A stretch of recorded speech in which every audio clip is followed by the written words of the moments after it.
Good afternoon.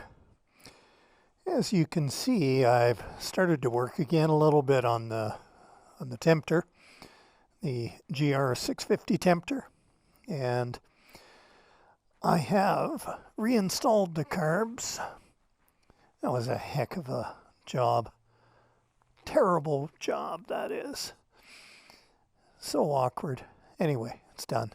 So I rebuilt the carbs, rejetted them, put all new O-rings and such in them. So hopefully they're good because they aren't coming out again.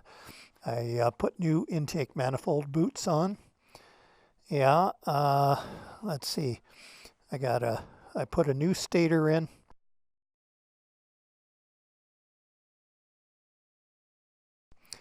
And I'll take this.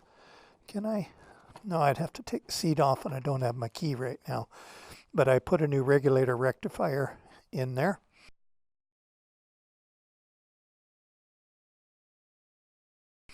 And wired it up directly to the stator, bypassing one of the wires Suzuki had going to the headlamp area, because the old stock regulator rectifier was only monitored 2 phases on the regulator side, and the new one, of course, monitors all 3, so wire it all up direct.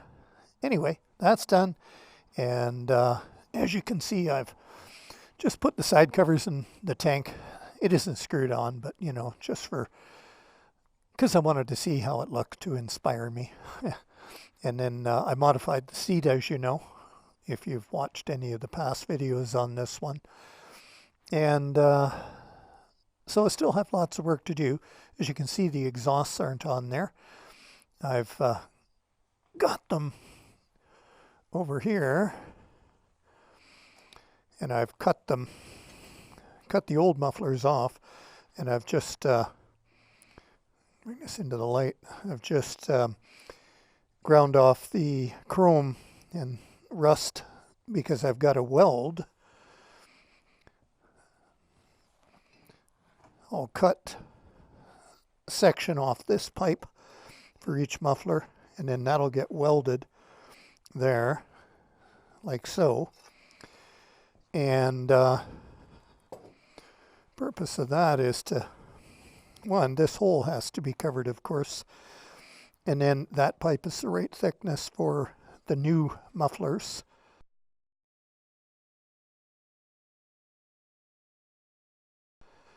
Will then just fit snugly on those.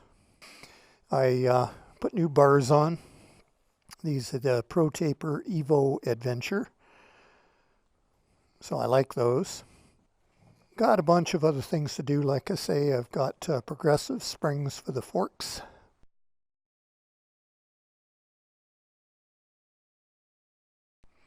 And I do have an aftermarket headlamp and gauges.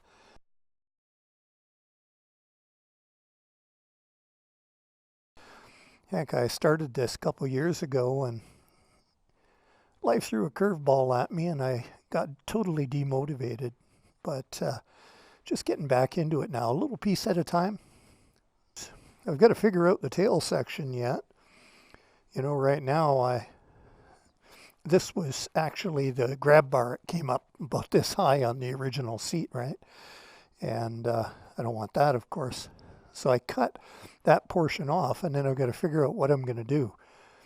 You know, there's a possibility I can cut that grab bar down so that it's only about this high, and then attach it there. But like I say, I got to play with that idea. And then the lighting on the rear, and change the signals on the front. It's nice and comfy.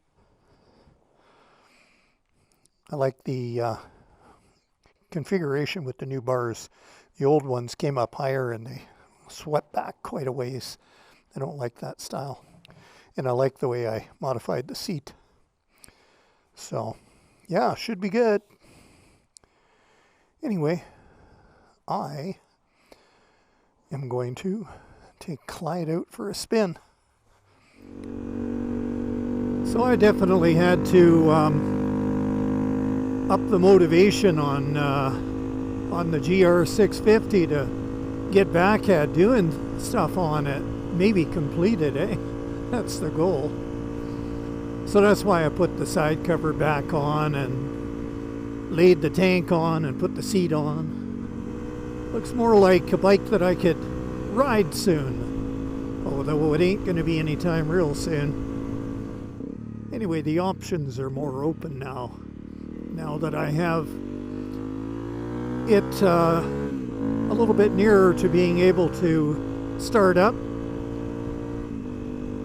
The carburetor's back in, and then that gives me the option to either finish it or sell it if I think I want to do that.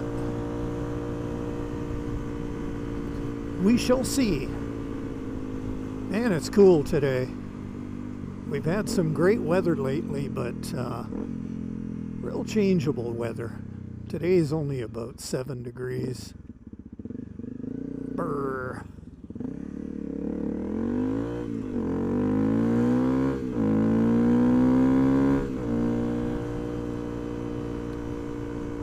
Yeah, there's been a fair dump of snow up at higher elevations. And one of the local mountains around here, Big White, it's called, they still have over 6 feet of base snow. Clyde here sure has been a nice bike for me. So reliable, a lot of fun. Put a lot of miles on it and have enjoyed every single one of them.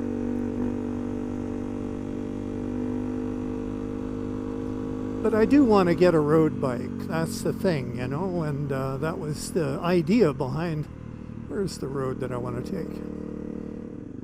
Yeah, that was the idea behind getting the GR. So now maybe I can get back in the swing of that. Or, like I say, sell it and purchase something else. Something newer.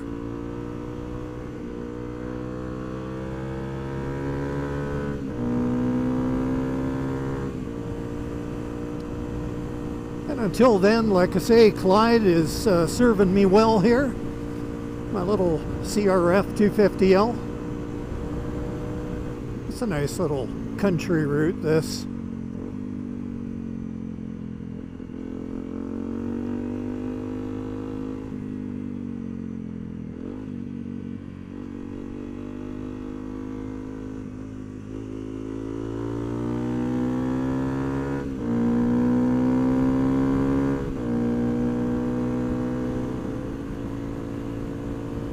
You know, that's the thing about these dual sports, especially ones like the CRF250L here.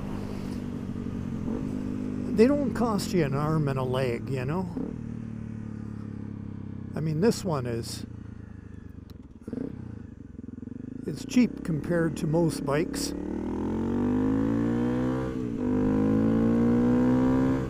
So you don't mind modifying it and thrashing it around and running it hard and dropping it on the trails and all that. When you start paying $15,000 and that type of thing for bikes, you get a little bit more cautious with them.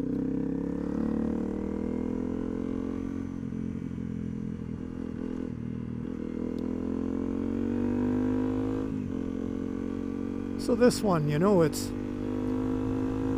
so reasonably priced and yet so well made.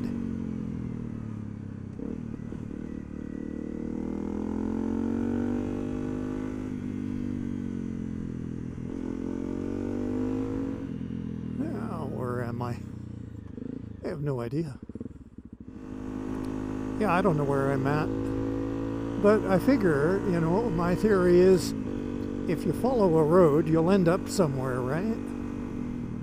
Road closed. I didn't want to go that way anyway. Man, we've been getting some fierce wind lately. No doubt it's going to start picking up today as well.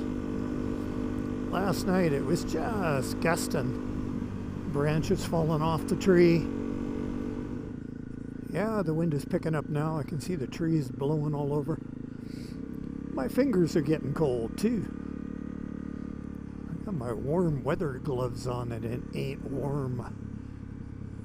So do you know what? I think I'm gonna go home and make a coffee. That's what I'm gonna do. So I'll say goodbye. Thanks for joining me on the ride. I haven't posted a video for quite a while here. I'll try and correct that. Anyway, you ride safe, have fun, and I will catch you on another one.